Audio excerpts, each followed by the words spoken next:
की जय भवानी, जय भवानी। महाराष्ट्राची कुलस्वामिनी आई तुळजा भवानी,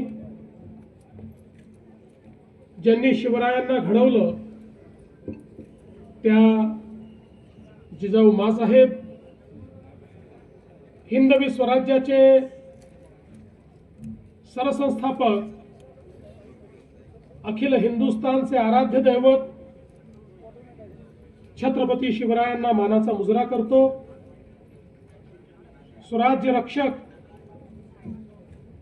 छत्रपती संभाजी महाराज यांच्याही चरणी नतमस्तक होतो। भारतरत्न डॉक्टर बाबासाहेब आंबेडकर आणि तमाम महापुरुषांना विनम्र आदरांजली अर्पण करतो। आज शिवजयंतीच्या या सोहळ्यामध्ये मंचावर उपस्थित असलेले राज्याचे लोकप्रिय उपमुख्यमंत्री माननीय एकनाथराव शिंदेजी, महाराष्ट्राच्या पहिल्या महिला उपमुख्यमंत्री आदरणीय सुनेत्राताई पवार, आमचे सहकारी आशिष शेलारजी, शरद सोनवणेजी, विजय घोगरेजी, अतुल बेंडकेजी, रितेश देशमुखजी, सत्यशील शेलकरजी, राजेंद्र कुंजीरजी, आशाताई बुचके, श्री सुनील फुलारी, श्री जितेंद्र डुडी, श्री संदीप सिंग गिल, ज्यांना पुरस्कार मिळाला असे डॉक्टर विनोद हांडे, कैलासवासी पंकज वामन, लेफ्टनंट अजिंक्य मेहर, श्री शिवाजीराव खैरे, सब लेफ्टनंट श्रुतिका ताथवडे, प्रवीण ताथवडेर आणि या ठिकाणी उपस्थित सर्व भगिनी आणि बंधूंनो, मी सर्वप्रथम आपल्या सर्वांना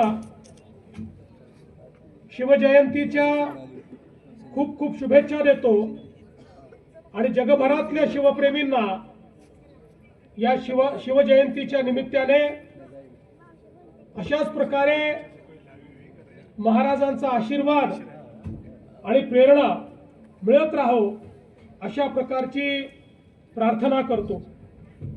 आपण सगळे जाणतो की छत्रपती शिवराय नसते तर या भारताचा इतिहास जो आज आपण पाहतोय, या भारताचा भूगोल जो आज आपण अनुभवतोय, यापैकी काहीही राहिलं नसतं। खऱ्या अर्थानं ज्या काळामध्ये या उभ्या हिंदुस्थानामध्ये अनेक राजे आणि राजवाडे मोगलांचं मंडलिकत्व स्वीकारून त्या ठिकाणी काम करत होते, अशा परिस्थितीमध्ये आई जिजाऊ माँसाहेबांनी छत्रपती शिवरायांना घडवलं आणि घडवताना सांगितलं की तुम्हाला या मराठी मुलकाला, या हिंदुस्थानाला या मोगलांच्या जोखडातनं मुक्त करायचं आहे आणि या ठिकाणी रयतेचं राज्य स्थापित करायचं आहे।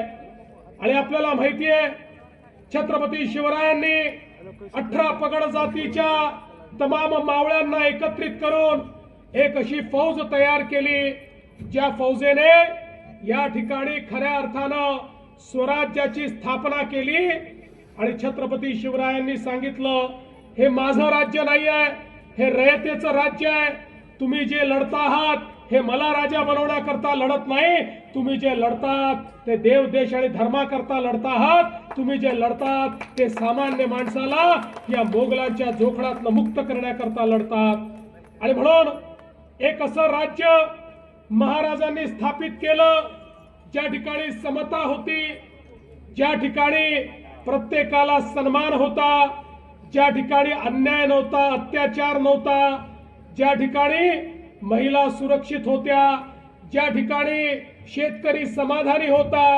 एक असं राज्य की ज्यांचा राज्यकारभार पाहिल्यानंतर जगभरातले लोक आश्चर्य करतात की एक राजा इतक्या गोष्टी कसं करू शकतात। अशा प्रकारचं साम्राज्य हे छत्रपती शिवरायांनी आपल्याला घडवून दाखवलं।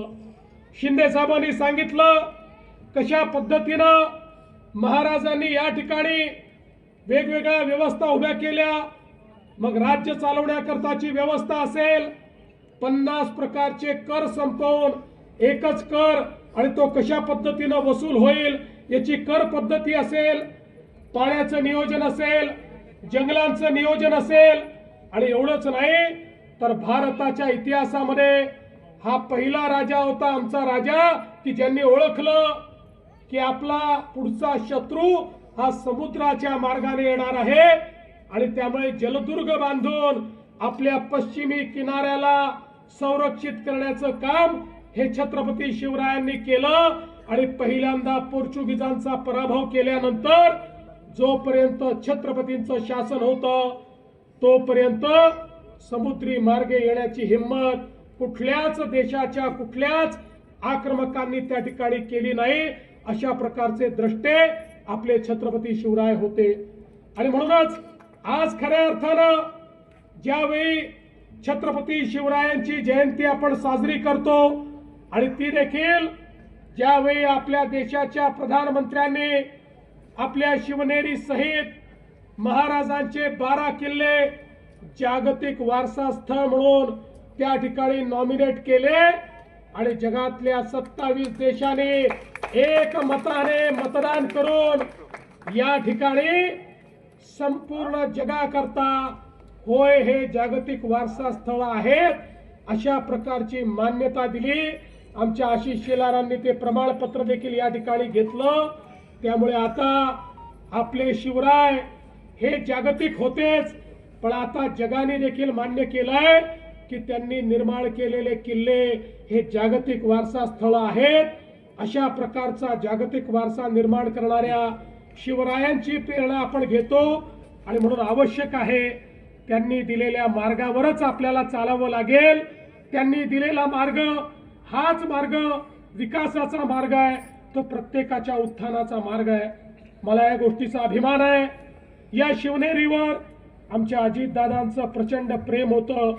मागच्या काळात आम्ही घोषणा केली होती या महाराष्ट्रातले शिवरायांचे सगळे किल्ले हे आम्ही अतिक्रमण मुक्त करू. आणि आज मला सांगताना आनंद वाटतो, पुणे जिल्ह्यातले सगळे किल्ले आता अतिक्रमण मुक्त झालेले आहेत. एकही किल्ला या ठिकाणी अतिक्रमण नाही. मी आज या निमित्ताने मराठा सेवा संघाला आश्वस्त करू इच्छितो, आपण जे निवेदन दिलेलं आहे त्याच्यावर आम्ही नीट काम करू आणि 2030 साली महाराजांची 400वी जन्मशताब्दी, 4थी जन्मशताब्दी ज्यावेळेस आपण साजरी करू त्यावेळी निश्चितपणे अतिशय भव्य, जगभराचे डोळे दिपतील अशा प्रकारची शताब्दी ही आपण साजरी करू हा विश्वास देतो. शरददादांनी देखील या ठिकाणी जे मुद्दे मांडले आहेत त्या मुद्द्यांवर राज्य सरकार काम करेल हा विश्वास व्यक्त करतो.